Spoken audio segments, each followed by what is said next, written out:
அஸ்ஸலாமு அலைக்கும் வரஹ்மத்துல்லாஹி வபரகாத்து. இன்றைக்கி எங்கள் வீட்டில் காலை பசியார பூரி கிழங்கணும் எப்படி செய்கிறதுன்னு பார்ப்போம். ஒரு பாத்திரத்தில் 2 டம்ளர் கோதுமை மாவு, 1 ஸ்பூன் ரவை, தேவையான அளவு உப்பு, ஒரு முட்டை, கொஞ்சமாக எண்ணெய் ஊற்றி எல்லாத்தையும் ஒன்றா நல்லா கலந்து விட்டுட்டு கொஞ்சம் கொஞ்சமாக தண்ணி ஊற்றி மாவை கெட்டியாக பிணைஞ்சிக்கிறேன்னு. தண்ணியாக போயிடக்கூடாது, கெட்டியாக பிணையணும். பிணைஞ்சு ஒரு அரை மணி நேரம் அப்படியே மூடி வச்சிடறேன்னு.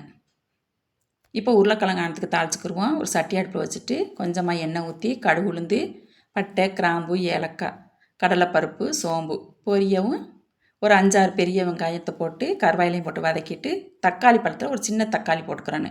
பச்சை மிளகா ஒரு 3 பச்சை மிளகா, ஒரு 2 உருளைக்கிழங்க நான் அவிச்சு மசித்து வச்சுருக்கிறேன்.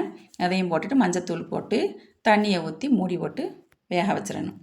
இப்போ நல்லா கிரேவியாக வந்துருச்சு. மல்லி இலையை போட்டு அடுப்பை ஆஃப் பண்ணிடணும்.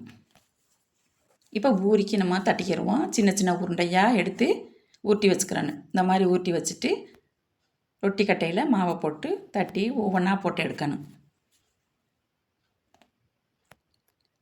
ரொம்ப கெட்டியாக தட்டிடக்கூடாது, கொஞ்சம் தகடாக தான் தட்டணும், அப்போ தான் சாஃப்டாக இருக்கும்.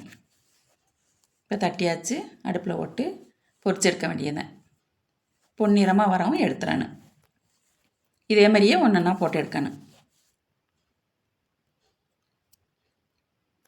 எடுத்து ஊரிக்கிழங்கானத்தை வச்சு சாப்பிட வேண்டியதுதான்.